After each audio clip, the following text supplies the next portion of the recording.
Kaity Tong. It was quite the week for Governor Cuomo. In an unprecedented move, he announced on Tuesday that he was resigning from office, and this came definitely gone down today after a 3-day heat wave. But it's still very muggy out there, Stacy-Ann. Yeah, it's a little sticky, but we'll start to feel that relief, Kaity, by tomorrow in terms of the humidity lifting. But right now in Harlem, right down to your neighborhood, 87 degrees. It feels more like 91. And we did have that confirmed heat wave at LaGuardia as well as Newark. It didn't quite make it to Central Park, but certainly did feel like one, right? Because those heat indices were very high.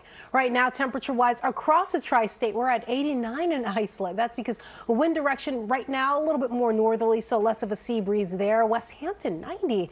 Radar, satellite, very quiet. We're picking up just a few specks of green. That can mean a few showers. I'll tell you what that means for the evening. Right now, things are fairly quiet. How long? I'll let you know. We'll have a look at the extended coming up. Okay, Stacey. Thank you for that, Justin.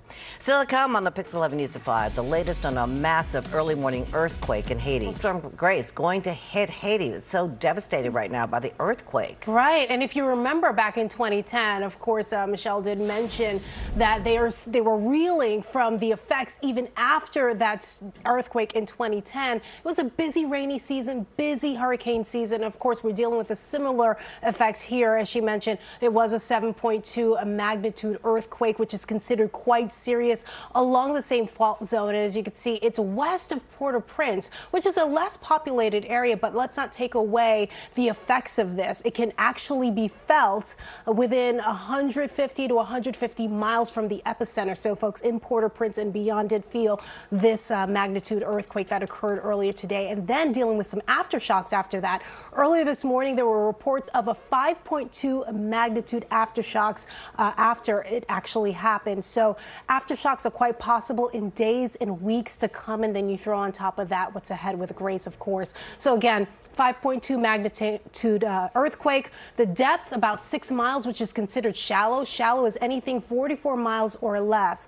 Now, this is significant because when you add on this liquefaction risk, Leeward Islands, as you can see, moving west 26 miles per hour. Now, take a look at the track. It does put it right in line with Hispaniola. That does include Haiti. It does come pretty close because this is right at around where the earthquake did take place. Now, let's keep in mind that this is going to be not just a wind maker, but a rain maker. We are expecting anywhere from about 3 to 6 inches of rain across the Caribbean, with local areas seeing up to about 8 inches or more, depending on how things go. So we're paying close attention to that. So remember what I said about liquefaction. When you add on more rain, Haiti, and of course we will keep you posted as more information becomes available.